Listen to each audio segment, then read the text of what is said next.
First ever factory outlet Mukunda jewellery వారి Jubilee hills branch త్వరలో ప్రారంభోత్సవ కానుకగా ఎన్నో ఆఫర్లు.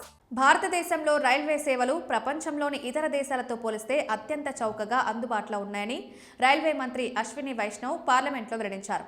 అభివృద్ధి చెందిన దేశాల్లో రైల్వే ప్రయాణాల ఖర్చులు చాలా ఎక్కువగా ఉంటాయి. కానీ భారతదేశంలో మాత్రం ప్రయాణికులు చెల్లించే మొత్తం ఇతర దేశాలతో పోలిస్తే కేవలం 5-10% మాత్రమే ఎక్కువగా ఉంటుందన్నారు. ఈ తక్కువ ధరలు ప్రజలకు పెద్ద ఉపశమనం కలిగిస్తున్నాయని తెలిపారు. అంతేకాక మన పొరుగు దేశాలైన పాకిస్తాన్, బంగ్లాదేశ్, చైనా వంటి దేశాల్లో కూడా భారతదేశం కంటే ఎక్కువ ఛార్జీలు వసూలవుతున్నాయని వివరించారు. భారతీయ రైల్వేలు అందించే ఈ చౌకధరానికి ముఖ్యమైన కారణం ప్రతి సంవత్సరం ప్రభుత్వం అందించే భారీ సబ్సిడీ. ప్రయాణికులపై ఆర్థిక భారం పడకుండా ఉండేందుకు రైల్వే శాఖ ఏడాదికి దాదాపు 60,000 కోట్ల రూపాయల వరకు సబ్సిడీ ఇస్తుందని మంత్రి తెలిపారు. ఈ డబ్బు ప్రత్యక్షంగా ప్రయాణికుల ప్రయాణ ఖర్చులను తగ్గించడంలో ఉపయోగపడుతోంది. సబ్సిడీ కారణంగా భారతీయ రైల్వేలు ప్రపంచంలోనే అత్యంత చౌకైన సేవల జాబితాలో నిలుస్తున్నాయి. భారతదేశంలో రైల్వే ఛార్జీలు ఇకను ప్రపంచంలోనే అత్యంత తక్కువగా ఉన్నాయని సమాధానం చెబుతోంది.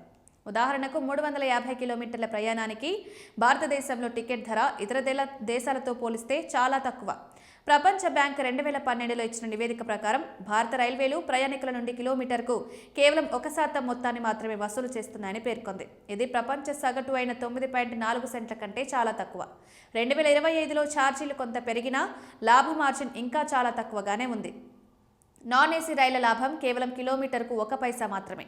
ఏసీ రైళ్లలో కూడా కిలోమీటర్కు 2 పైసలు మాత్రమే లాభం ఉంటుంది. భారతదేశంలో రైల్వే నెట్వర్క్ చాలా విస్తరించింది. మొత్తం చూస్తే 68,000 కిలోమీటర్లకు పైగా ట్రాక్లుండగా ప్రతిరోజు 13,000 కంటే ఎక్కువ రైళ్లు నడుస్తున్నాయి. ఇంత పెద్ద నెట్వర్క్, విశాలమైన ప్రయాణికుల సంఖ్య ఉండడం వల్ల రైల్వేలు తక్కువ మార్జిన్లతో కూడా సేవలు అందించగలుగుతున్నాయి. ఢిల్లీ నుంచి ముంబై వరకు దాదాపు 1,400 కిలోమీటర్ల దూరం ప్రయాణించాల్సి వచ్చిన స్లీపర్ క్లాస్లో టికెట్ ధర చాలా తక్కువగానే ఉంటుంది. ఈ రకమైన ధరలను ప్రపంచంలోని మరో దేశం అందించడం చాలా అరుదు. ముంబై మెట్రోలో ₹10 టికెట్ కూడా ప్రపంచంలోని అత్యంత చౌకైన రైలు సేవల్లో ఒకటిగా చెప్పబడుతుంది.